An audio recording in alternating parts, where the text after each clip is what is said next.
Washington, D.C. is my home away from home. I've worked here for the better part of 3 decades as a founder, entrepreneur, policy expert, and author. Probably the longest title. Everybody sort of shortened it to ONC for sanity's sake. Mercifully. Yeah, mercifully. I've learned leadership secrets from many healthcare executives who understand that Washington is the largest payer and regulator of healthcare. She said, well, because you'll never get a husband if you do that.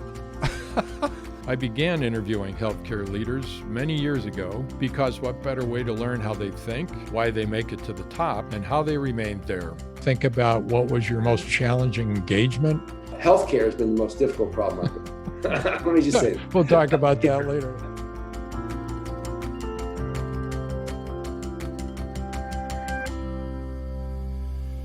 We've covered health politics and policy on The Gary Bisbee Show with former Senators Joe Lieberman and Bob Kerrey and former Governor and OMB Director Mitch Daniels. With the 2022 midterm elections approaching in only 8 months, we invited Jarrett Lewis, partner at Public Opinion Strategies and a student of health policy, as a guest host to moderate a panel discussing the current political environment and the most important issues that voters care about. Jarrett's guests are prominent public opinion strategist Brian Stryker, partner at Impact Research, and Neil Newhouse, partner and co-founder of Public Opinion Strategies. They dug into hot-button issues for Democrats and Republicans, and they predicted what each political party needs to drive electoral success. They discussed what factors might influence election outcomes, like inflation and the economy, former President Trump's involvement, the Supreme Court appointment, educational masking mandates, COVID and healthcare, and the outcomes of the war in Ukraine. We welcome Jarrett Lewis and his guests, Brian Stryker and Neil Newhouse. Welcome to the Gary Bisbee Show. My name is Jarrett Lewis, and I have the privilege of guest hosting our discussion today. Joining me are 2 of the top political minds in America and 2 individuals who make a living measuring and moving public opinion, Neil Newhouse and Brian Stryker. Neil is partner and co-founder at Public Opinion Strategies. He has polled over 100 congressional, senatorial, gubernatorial campaigns over the course of his career, as well as 4 presidential campaigns and multiple corporate and public policy campaigns. He's been named Pollster of the Year by the American Association of Political Consultants, a record-tying 3 times for his work on political and public affairs campaigns. Also joining is Brian Stryker. Brian is partner at Impact Research. He leads the firm's Midwest practice and counts a multitude of elected officials from the Midwest, as well as from across the country as clients. He was named to the 2021 American Association of Political Consultants 40 Under 40 Award. He's polled in over 100 countries around the world, and like Neil, polled for multiple corporate and public policy campaigns. Gentlemen, thank you for joining me for this discussion. I'm really excited for this. So let's dive right in. Want to have our audience get to know you both a little bit better before we move into talking about the political environment in the U.S. So if you would just take a minute, and Neil, I'll start with you, and just describe how you got into politics and ultimately to where you are today. Well, Jarrett, first of all, thank you. It's a pleasure to be on this broadcast with you and Brian. And I have a ton of respect for Gary and what he's doing. And I just am so envious of Brian's 40 Under 40. I wish I could I'd be there again, but I passed that a few years ago. When I grew up in Kansas City, I'm a Midwest guy, and I ended up going to school in North Carolina. And I really wasn't a political person until I started taking some poli-sci courses and became fascinated with the election process. I've been a high school athlete, and although a very short one, and I'm just very competitive, and I loved the competition that was involved in politics. So I ended up, becoming really engrossed in some of this, some of the poli-sci stuff in, believe it or not, the 1972 election. And we had 2 pollsters come to campus at Duke, where I was there, Peter Hart and Pat Cadell, to talk to us about the 72 election. I went there, and it was like a handful of students, and I was fascinated. This was great stuff. So this is something I really kind of had my eye on. I got out of college, ended up working at the Republican National Committee as an intern in the survey research department, and my intern coordinator was Carl Rove. And so from there, I ended up in New Jersey, a state I'd never been to before, and ran a congressional campaign. We knocked off a 6-term Democrat incumbent. I became the guy's chief of staff, and I realized within about 6 months of being the chief of staff that this was a job I was really no good at, and my heart was back in the campaign trail. So I left that. Well, actually, they asked me to leave that, and I went back to campaign politics and kind of never looked back after that. I love what I do. I just I come to work every day thinking about how lucky I am. It's the old, if you never have to work a day in your life, this is what you got to do, and I thoroughly enjoy it. So it's the competition that drove me, and I thoroughly like what I do. And Brian? Yeah, and I'll sadly turned 40 about a month ago. So 40 under 40, we got to throw that off the website, I guess. Maybe 50 under 50 or something next. I don't know. But thanks for having us. This is great. I always enjoy working with both of you. And Neil and I have worked together on quite a few projects that are DNR projects. I got into politics. I was a math and science guy. I wanted to be a physicist. And then I ended up going into computer programming and wrote software for a fiber optic cable tester. And then we invaded Iraq, and it felt small to me. And so I wanted to get involved. And so my first job in politics, it's like just the dumb luck of, was as a call time manager, because I just happened to know someone on this race, and the previous call time manager, they went to a batting cage to celebrate. They had a good end of quarter. Took a fastball on the wrist, shattered the thing. And so they're just like, hey, we need someone who can type. And so, I just sit in there, and that job, all it is just putting phone numbers in front of a aspiring candidate and having them call someone for money. And you're doing sort of the research on who that is. So that's how I got into it. And then kind of brought the numbers, experience that I had in the non-political world. And this seemed like a good fit because I like numbers and I like politics. So it was fun. It's been fun. Well, that's great. Well, let's dive in and talk about the current political environment and looking ahead to November's midterm elections. Brian, I'm going to start with you. What impact did the president's State of the Union address last week have? Was it an effective speech for him and for Democrats? So I think it was a good speech for him, and he's kind of a guy in these big moments of the campaign, whether it be the debates or the conventions where he kind of really had to hit his marks, I think has done a really good job at it and is maybe underrated for his ability to, in a real pressure cooker situation, step up. Now, I don't know. I think the effect on the midterms is really hard to judge. First of all, this Ukraine crisis is really fast moving. It's going to bring pain in ways that are hard to predict how it plays out. And going into that speech, his numbers weren't very good, right? And even some of the polls that show him having a bounce, which usually those are temporary, even those don't show him above 50%, right? So I still think Democrats are in for a tough midterm environment here. But it's a little unpredictable, just given that crisis and sort of the way things could potentially play out. Yeah, Jarrett, I mean, a lot of that I agree with. I think he left a lot on the table, and I think that if you ask voters now, a week later, what they remember about the State of the Union address, other than Ukraine, I don't think voters, I don't had any lasting impact. And so the impact on the 22 elections is negligible. I mean, keep in mind, voters really have very short memories. You think back a few years ago when Trump was impeached the year before the midterm elections, and it made no impact. So, I mean, this State of the Union address isn't going to have any impact. If it had anything at all, I think it was the beginning kind of positioning of the president on Ukraine that could serve to rally the country around taking action. I think that may be, if there's any lasting message there, that may be it. In terms of votes for 22, doesn't make much difference. Well, and Neil, I wanted to ask you, and you sort of, I think you sort of touched on it. Did these speeches matter the way they once did?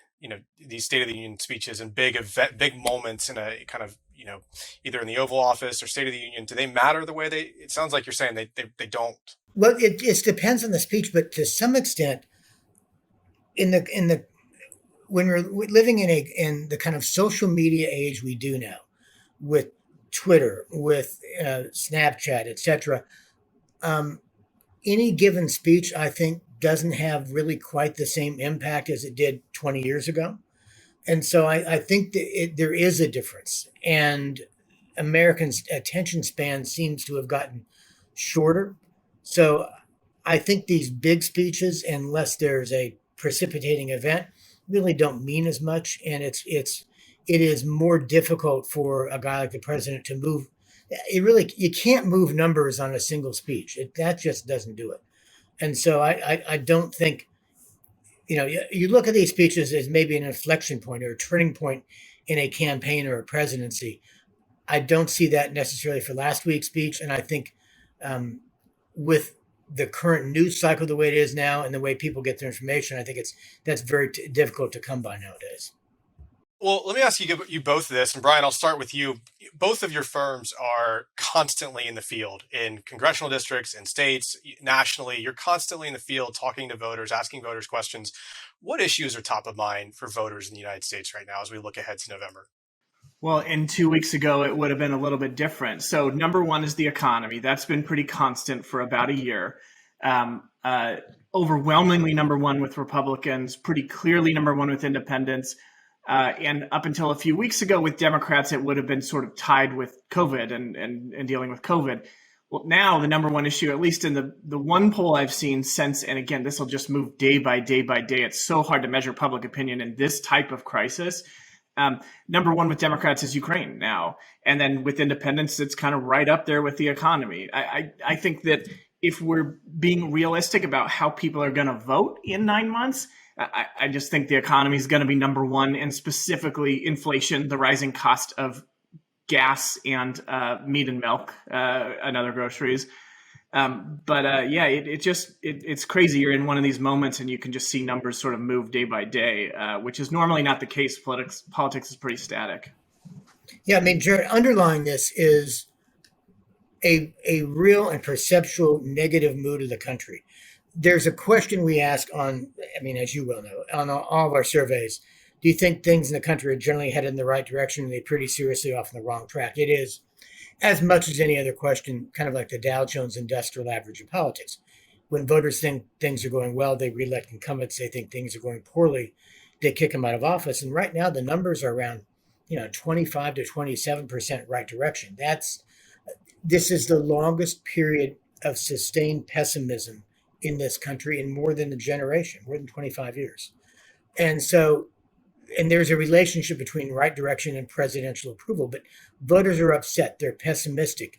It is, as Brian said, voters are increasingly now concerned about Ukraine, but it is the day-to-day concern really focuses on making ends meet.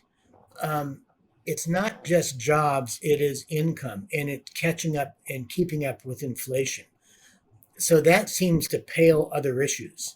The supply chain issues are still there. Jobs, COVID, the overall economy, immigration, especially for Republicans. These are all significant issues, but right now, and especially if you have gas prices hitting $5, $6, $7 a gallon, it is the cost of living and kind of making ends meet. So that even though Americans' wages aren't really increasing, so they're having a difficult time keeping up with the rate of inflation right now. Let me stay with inflation for just a second. To both of you, is the issue of inflation, is that in the minds of voters, is that squarely directed at whomever's in the Oval Office, or does the blame of that spread to others in their minds? Oh, I think it's all over the place. I mean, they blame. So first of all, there is some blame for disruptions caused by the pandemic and the global supply chain process that are out of political leaders' control. But no, they throw it pretty squarely on executives at the federal level, the president and Congress, right? And they link, certain policy decisions Congress has made to inflation, right? spending decisions, taxing decisions, stuff like that. So I think from what we've seen in polling, the primary blame is at politicians, but there's plenty to go around, right? And even when you look at more liberal voters tend to blame corporate greed, and they think corporations are taking advantage of the moment, right? So it's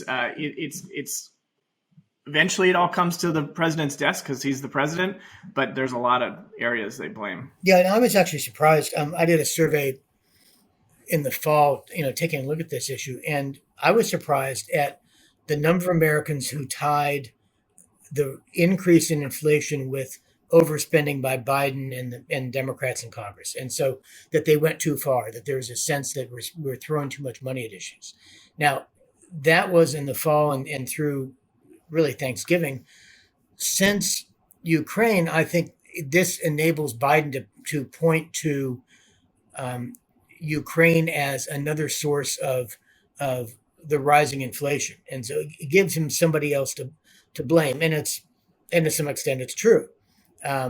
So I think he may have a little bit of an out there, but the original numbers we saw really had a partisan cast to it in terms of it was falling on the president's desk in terms of who they blamed for inflation. Well, and Neil, I think that's going to be really interesting how it plays out. I mean, interesting what you think, but people will go through some pain for patriotic sacrifice, right? And I think that they're saying they will in polls right now. Will they in reality if gas is up to 5 or 6? Like, I don't know, right? But at least right now, they're certainly more willing to, pay some more for gas if they feel like they're sticking it to Putin rather than, because of some domestic policy. It's really interesting to see. Would you favor or oppose cutting off, Russian oil if it meant that we're going to pay 30, 40, 50 cents more per gallon? And people are saying yes to that. The question is how long will they sustain that pain? And that's a hell of a question. I totally agree. There's a ton right now we don't know. And the facts on the ground are changing by the day. Yeah. Well, let me pivot and let me look ahead to the fall. Brian, I'll start with you. It's November 9th, the day after the election, the midterm elections this fall. Democrats have held the Senate or even picked up a seat or two, have significantly outperformed expectations in the House. I won't put a number on that, but significantly outperformed. And at the state level, governorships and state legislative races. Walk me through how they were successful. What did Democrats need to do to be successful in November? Yeah, Brian, tell us what the hell happened to make that happen. Well, I think you'd have to put a lot of the credit on the pollster who won some of those races, of course. I think there are two examples in the recent years of outperforming in a midterm. One is Bill Clinton, who just had a booming economy in '98, right? And the other was George Bush, who was incredibly popular off of the way he handled 9/11, right? It was incredibly popular. And at that point, the war in Afghanistan, not the war in Iraq yet. And so I think you would need, frankly, an economy that is just going gangbusters, inflation having come down, wages going up and inflation not going up, prices not going up. And you need people feeling really good about the economy, which they don't right now. Or a sort of military situation, as Neil said, if this was an inflection point and, the president looks like a leader in a national crisis, that could do it too. But outside of that, the history says not a heck of a lot is really able to do it. Brian's right. There's got to be a turning point, inflection point someplace for Biden to turn things around. The number of seats that Republicans are win or gain in the fall is to some extent dictated by where the president stands. And if the president's under 50% job approval, the history of the party in power picking up seats or doing well is negligible. So, if Ukraine's a turning point, then that potentially could happen. But if things just go on as they are right now with respect to cost of living issues, COVID's still out there as a concern, supply chain issues, ramifications from the Ukraine war on U.S. voters, then it's not gonna be, gee, how'd the Republicans win the House? But geez, I didn't expect them to do all that well. The hidden story in 2022 is going to be the discrepancy in turnout between the two political parties. In a wave election that we're looking at potentially, the party out of power picks up seats because there's an imbalance in who actually votes. So Republicans have energy behind them. Republicans are more negative towards Joe Biden right now than they are positive toward Donald Trump. That drives them out to vote. And Democrats are less enthusiastic about Joe Biden than Republicans are antagonistic toward him. So the energy is behind the GOP. Independents are siding with Republicans by, almost 2-1. It's going to be essentially a non-story when Republicans pick up the House and Senate in November because everybody expects him to. The question is, what keeps me awake at night? And I think complacency. The fact that everybody thinks this is going to happen, therefore it's going to happen. And if our guys sit on their butts, it's not. That's the worst possible thing. Neil, let me stay with you. You mentioned Donald Trump. What role does the former President Trump play this fall in your mind? Well, he's already playing a role. I mean, listen, he's having a hell of an impact in Republican primaries across the country. He may not be popular among all Americans, but his numbers among Republicans are still strong, maybe not quite as strong as they were 6 or 8 months ago, but he's the most popular single figure in the Republican Party right now. His endorsement carries weight.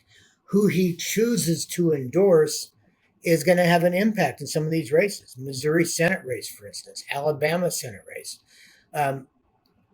If these candidates that he endorses don't perform well, or if they are kind of on the edges, then it makes those races more competitive and it's more dangerous for Republicans. The impact he's going to have a hell of an impact in getting Republicans out to vote. And Brian hopes he's going to have a hell of an impact on getting Democrats out to vote as well. Yeah, although I don't know that he will, to be honest. I think you ask people and they think he's running again, right? But I don't know that they're really. I just think every time we try and tie somebody to Trump, I don't know, it just fails. Hey, Brian, the one example of that I thought was really interesting. Governor Newsom was on the ballot for last summer, and he started running his campaign and his advertising against Donald Trump, positioning himself against Trump, and that didn't work. And then when he finally positioned himself against the potential Republican nominee, who had all kinds of warts and issues, his numbers went up the polls. But I think a lot of candidates in your party are going to want to try to position themselves against Trump because they just hate him so much. Yeah, totally agree with that. But I do think you're right. I mean, we did a Republican primary poll in Peter Meyer's congressional district for folks that don't follow day to day, a guy that voted to impeach Trump, and sure looks dead in the water, right? And in our polling, and we see that especially if Trump comes in there and weighs in, which he kind of has already, but does it more publicly, just going to take him out. And he's done that to Republican after Republican. So I think he's not even done taking down Republican incumbents, would be my guess. Brian, let me ask you this. In 2018, the Kavanaugh Supreme Court nomination and confirmation hearings, I think actually helped Republicans in a few key Senate races in a year that was otherwise pretty bad for Republicans. Do you see any parallels with the nomination of Judge Ketanji Brown Jackson in a year that is looking positive for Republicans in terms of motivating some Democrats in some key places and key races? I kind of don't. I mean, with Kavanaugh thing, I remember we were doing a governor's race in South Dakota, 2-1 Republican state, very close race for governor, though. Democrat lost by about 3. And I remember doing focus groups there right after this and hearing people in the lobby, not in the lobby of the hotel I was staying in, not at the focus group facility, talking about Kavanaugh. I was like, oh, this is not good for us. This is a big time partisan issue in a state where this is not going to help. But I just think This one, first of all, Republicans don't seem that determined to fight her. I mean, I don't think they're going to vote for her, but making a big deal of it, I just think there's no desire for a ton of conflict here. It's pretty much a holding serve. It's a 6-3 court staying a 6-3 court. I just don't see a lot of energy coming out of this. Now, if the Supreme Court overturns or guts Roe v. Wade in late June, that could turn the court into a political issue in a different way. But I don't think this is going to be the thing. Yeah, and Brian, I agree with you there. It doesn't have all the hallmarks of a knife fight between partisan knife fight in the Senate, and the Kavanaugh hearing certainly had that. And plus, it was just immediately prior to the election. It helped galvanize Republican support. I don't see this as doing the same thing. You both have mentioned Ukraine, so let's talk about it for a few minutes. How have Americans reacted thus far to President Biden's actions on the Russian invasion of Ukraine? And I'll start with whoever wants to take it. We really only have one or two polls, national public polls, and we haven't done a ton on it in internal work. I think pretty positive so far. I mean, they sort of are looking for him to be strong, looking for him to take action. It's complicated because you ask these questions about no-fly zones, all these sort of really esoteric questions about public opinion. And people are all saying, sure, this one, sure, that one, and really don't have a sense of what it means. But honestly, I think the best thing that he's gotten out of it is he's looked like he's in control and looked like he's decisive, is rallying allies, that sort of stuff. And that's probably the flip side of what Afghanistan looked like, and that's probably been good for him. NATO has never been stronger than they are right now. I mean, and that's because of Putin has done what we couldn't do, which is bring NATO together, and Putin has certainly done that. He's going to have a real problem in the next couple of weeks, though, in terms of how far the U.S. goes in support, and it sure seems like Putin wants to bring us into it somehow. So I think this has been fairly easy so far for the president. If the Russians take Kyiv, if they take over the country, that becomes much more difficult. And what actions the U.S. takes with this issue. So I think this has a long ways to go before it's played out. I think Americans are apt to want to become more involved rather than less involved in this issue, but it's just time's going to tell. And the pictures and the stories we're getting back from Ukraine are incredible, and the fact that our nightly news being anchored every night from Ukraine or Poland is telling. Americans are focused on this issue, unlike any recent foreign affairs conflict we've had. That's that you bring up a great point. I'd like to let me follow up with both you guys on that. We've never really had a conflict, I don't think, to this scale in sort of this hyper social media state where we are literally seeing things kind of in real time or right after things happen. What impact do you both think that has? Because you've seen kind of the growth trajectory of social media and its impact on politics in the United States. What impact do you think that has on this? Well, it's personalized this war to Americans. The fact we have English speakers in Ukraine talking about what this has done to them, their families, the fact that you see these women and children getting on trains, leaving the country, and every man under the age of 60, staying home to fight. It reminds Americans of what's at stake in democracy. It makes them proud of their own democracy, and I think it makes them want to support Ukraine. This is far from a kind of a Vietnam War where you'd get the nightly news every night and depend on the reporters. This is being brought to us real time by average Ukrainians, and I think it's compelling. To both you guys, is this an issue that could potentially unite the country, or do you think it becomes another partisan fight in the U.S.? I think people have started in a pretty united place. I think that a lot of these wars, I think they tend to become more partisan over time. And I think, whether it's gas prices like we talked about, whether it's are we supporting an armed insurgency from a neighboring country, after Russia has taken over more territory or not?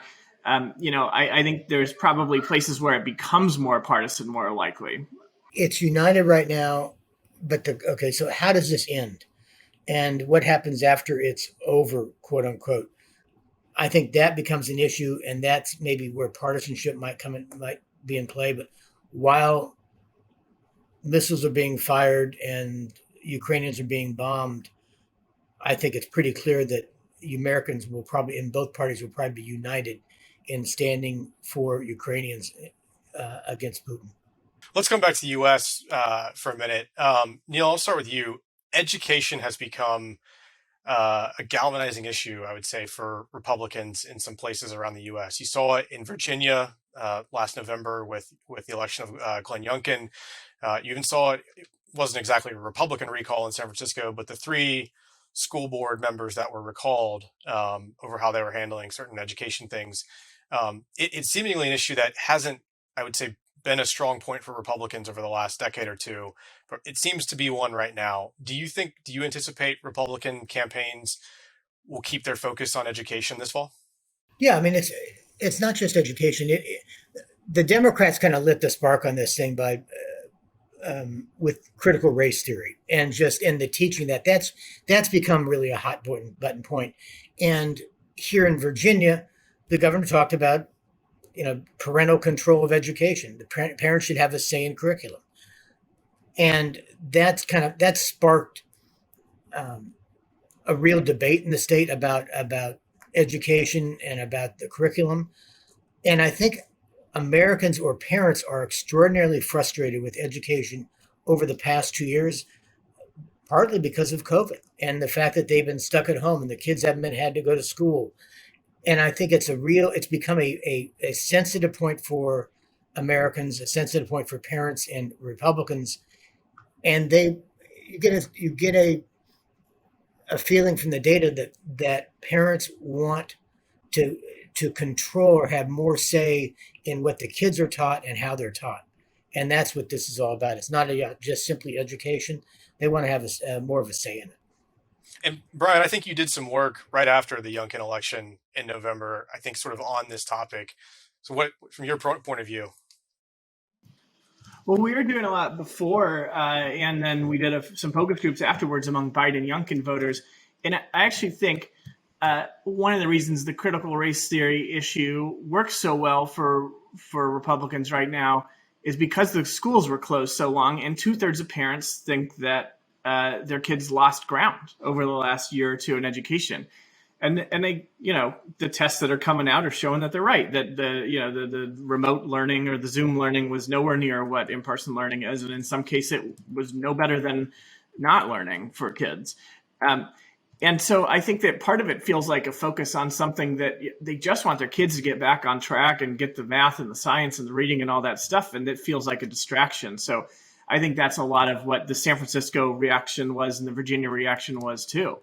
If schools continue not to close, if we start to relax the mask requirements and sort of stop having these COVID fights every day, does some of the air go out of the balloon on a lot of these education issues? Potentially. I don't know, and I don't know how long it takes. Like, parents' memories are pretty long, and it was a long 2 years. So that's a question I don't know the answer to. Well, Brian, let me stay with COVID-19 for a minute. It's certainly, as you both know, it's been an extremely polarizing issue in the United States. Brian, what's been the impact of the various COVID-19 hot button issues, things like masking, things like the vaccine? Do you think this is a partisan sticking point in November, or do you think it ceases to be an issue?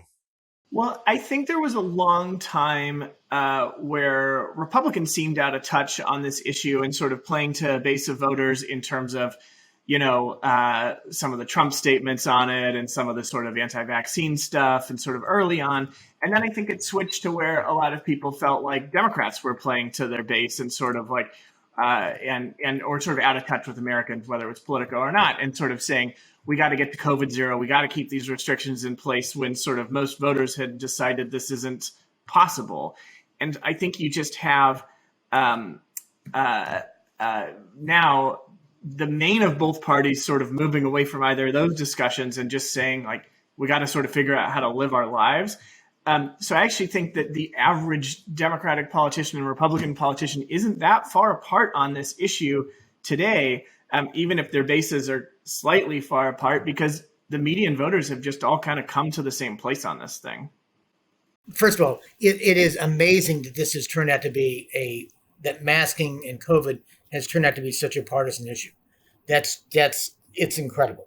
But all our data indicates that, and it's anti-vaxxers and maskers are anchored by Republicans and conservatives, and on the other side are Democrats and liberals. So the beginning of this was Republicans were crazy because they didn't take this seriously. They weren't masking. They didn't get their vaccines, and then the debate ended up turning towards, as things began to scale down, Democrats are going too far. They want to mask when there's no need to mask. They're pushing it too far on the other end. I think unless another variant hits us, unless we've got another wave, that this issue is going to dissipate as we get into November, and not going to be. You're not going to have candidates who are advertising about their opponent's position on masking or COVID or mandate. Mandates maybe, but masking and COVID probably not. I agree, because I think what you have is 15-20% of voters who think we need to do everything we can to beat COVID, including future restrictions and all that sort of stuff. And then you have 15 to 20% of voters who believe it was never a big deal in the first place.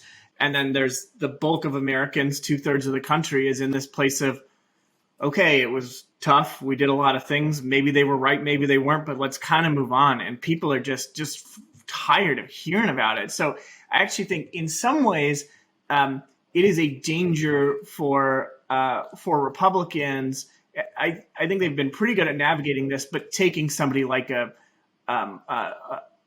Gretchen Whitmer or a Tony Evers or someone that sort of was, aggressive early on, and continuing to bring this issue up and just kind of making the whole campaign, because a lot of people want that.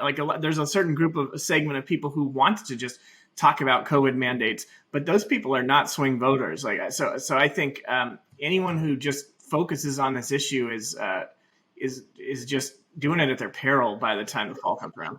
It's like beating a dead horse. I mean, we didn't talk about January 6th, but I felt the same way about January 6th. People have already made up their minds. They've made up their minds on COVID. They've made up their minds on January 6th. They are where they are, and nothing new is really going to move them on that stuff. So, in order to move voters in an election, you want new information, something you haven't heard before, news, new issues. And these have been litigated and are already out there.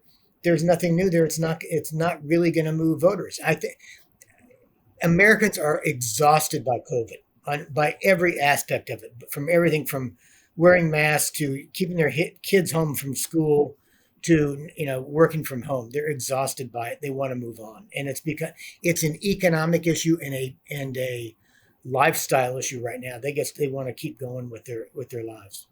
I'd be remiss if we didn't spend a few minutes talking about healthcare, given this is Gary Bisbee's podcast and everything he's done in the healthcare industry. So let's shift gears and talk healthcare for a minute. Brian, I'll start with you. The president talked a lot about healthcare policies towards the end of the State of the Union address last week. Where does healthcare as an issue rank to voters right now?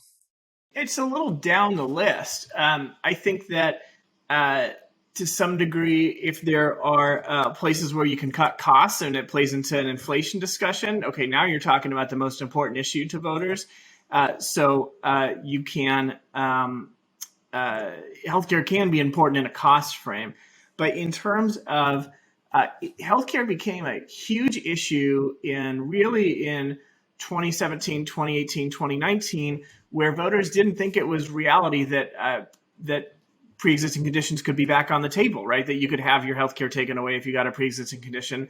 And then it became reality because we went through this whole healthcare law, and they were angry and they expressed that anger in 2018 and to some extent in 2020. But I think it's always important to people, but I don't think they feel like there's a big fight about it right now. There's anything coming down the pike. And so they're just kind of in the place where they are, which is pretty happy with their own insurance, not that happy with the American healthcare system in general, and kind of just resigned to that being their reality for now.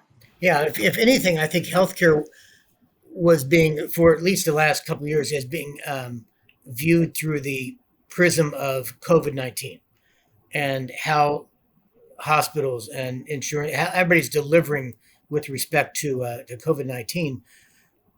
And now with other issues really supplanting the healthcare issue, it's not front burner. If anything, echoing what Brian said, yeah, people are happy with their healthcare. What they may not be happy with is the cost of their healthcare, and they don't know who really to point the finger at. It is not just, Democrats want to talk about prescription drugs, but it's health insurance companies. It's the middleman. It's all kinds. Every step along the way is kind of driving up the cost of healthcare, and there's a sense among voters that they're being nickel and dime to death by the healthcare system, and that health insurance isn't working like insurance is supposed to work. But it's still not the front burner issue. When you do focus groups nowadays, which you did focus groups 3 or 4 years ago, most important problem facing you and your family, healthcare would always come up. People would always have a healthcare story. And now you're talking about cost of living. People have that story about how much they paid at the pump, or the prices going up, or how their pay is not keeping pace with the price of goods. So it's been supplanted and is now more of a back burner issue. Guys, is there any healthcare or health issue that can garner bipartisan support in this polarized environment? What's really interesting is Republicans spent how many election cycles beating the ever living crap out of Obamacare, and then began to seemingly embrace it to some extent. It's the law of the land. Americans kind of like the idea of the pre-existing conditions, the being kids being the age of 26 on their parents' health care. We've kind of left that one alone. People always want to have change in the healthcare system. They can identify what the hell change they want to have. I think status quo might be, truthfully, the bipartisan position right now. Yeah, I think that's right. It's one of these things that everybody dislikes the current system or things about it, but the only thing they like less is whatever change you're proposing to it, right? So I think that's maybe the point of agreement, is like bipartisan kind of détente on fighting political battles over healthcare until something else comes up and we'll do it again. But we're closing in on time, but I have a couple of final questions for you both. To start, there was a lot of conversation about polling after the 2020 election, sort of similar to what happened in the 2016 elections. A little bit of surprise in some races, and surprise even though directionally things were correct. In other races, they were a lot closer. What did the industry learn from 2020? And how did the 2020 election change how both of you and your respective firms conduct research? A few things we learned from 2020. I think that one thing we learned is we didn't solve the polling issues from 2016. And some of the same errors that were there in 2016, we had tried to correct for things like education level. Polls tend to get too many college-educated voters. We tried to correct for that, and we tried to correct for some other things around that. Didn't really solve our problem. Now, I think there were new problems introduced, specifically around COVID, where people that were more concerned about COVID were more likely to be at home and were more likely to answer the phone. And we actually saw, I ran a statistical analysis that polling error was higher in states with a lot of COVID in mid-October. And so it looked like there was a link there of mid-October of 2020. The other thing that I think we're just in this fundamental place of understanding that it used to be that you'd call people and 10 people wouldn't answer the phone and 1 would, but that person that answered would be basically the same as the 10 that didn't. Now it's more like 50 that don't answer to the 1 that does. And they're different in very specific ways. They're more engaged in politics. They tend to be more educated.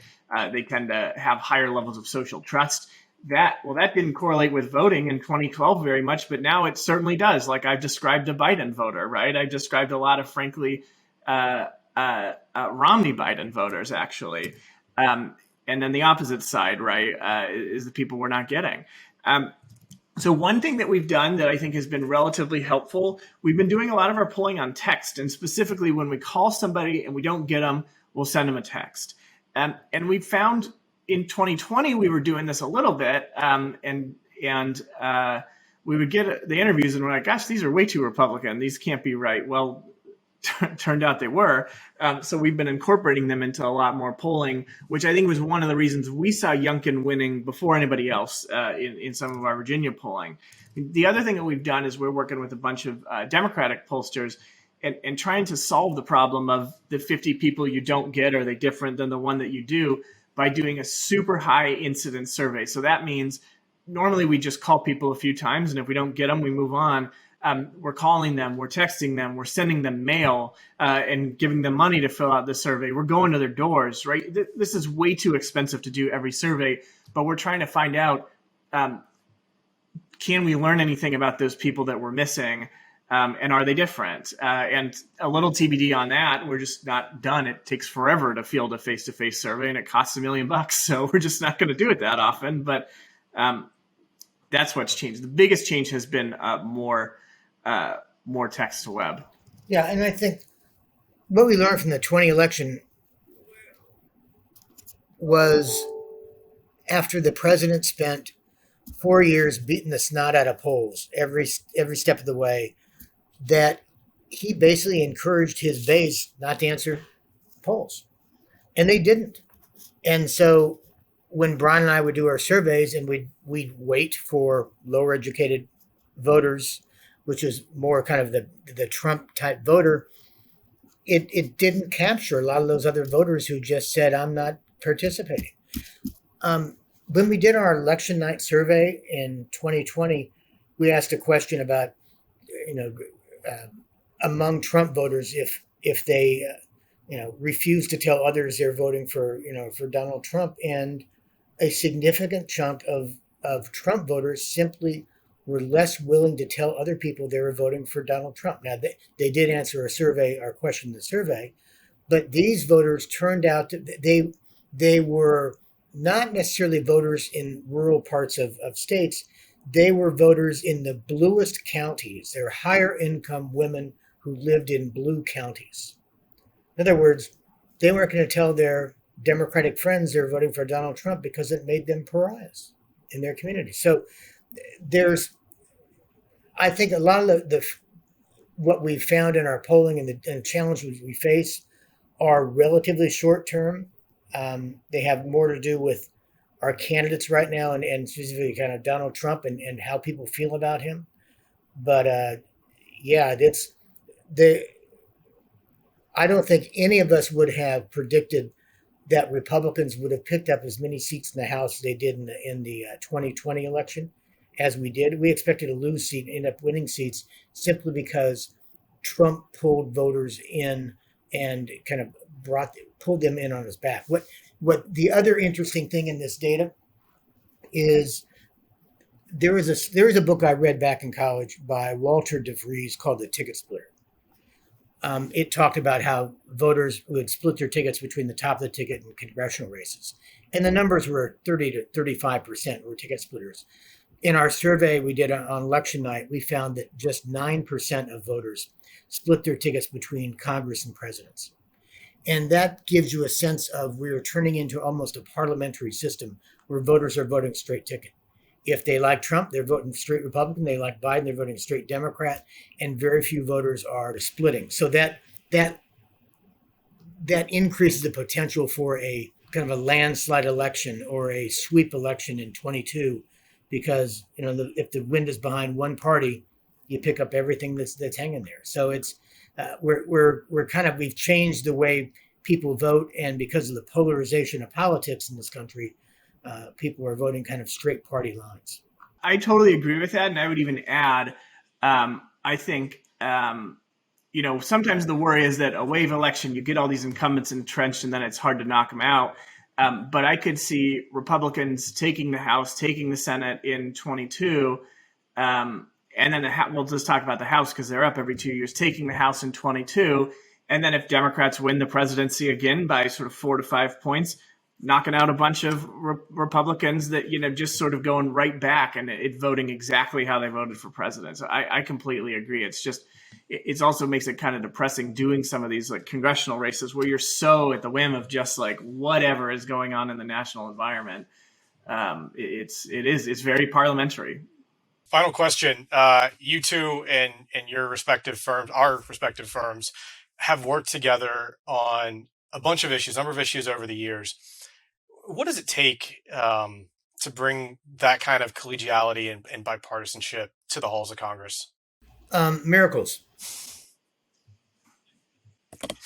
Yeah, I think that's exactly right. Like, because we are often working for the same goal, right? And we don't like, nobody at my company is yelling at me because I'm doing a project on, I'm doing this podcast, right? But if I'm a Democratic member of Congress, then, my constituents are yelling at me because I'm talking to Neil and his are doing the same, right? And so I just think we don't like, it's not that they don't like each other and that they just need to sit down and have a beer. It's like, it's the bases like very much don't really want them to, they don't reward compromise. Democrats say they want compromise. They don't always want it. Republicans won't even say they want it anymore. They say they want to sort of fight. Everybody says they want compromise, but the Republicans when the Republicans talk about compromise, they want Democrats to come to their position. Democrats want Republicans to come to their position. I mean, Jarrett, 80% of Democrats think that Republicans are racist. 78% of Republicans believe that Democrats are socialists. I mean, 50% of partisans across the country don't want their sons or daughters to marry somebody from the opposite political party. Geez, guys, I mean, in that kind of political environment, working across party lines, that's not a message that really resonates with your base. Well, on that happy note, guys, this has been terrific. I really have enjoyed the chance to talk to you both. I enjoyed the chance to work with you both, and I think this has been a fantastic conversation, and just really appreciate it. Thanks, Jarrett. Good job. And I always like working with Brian. It is a pleasure to work across party lines and stuff like this. Yeah, I enjoy both of you too, and thanks for having me on this. This is really fun.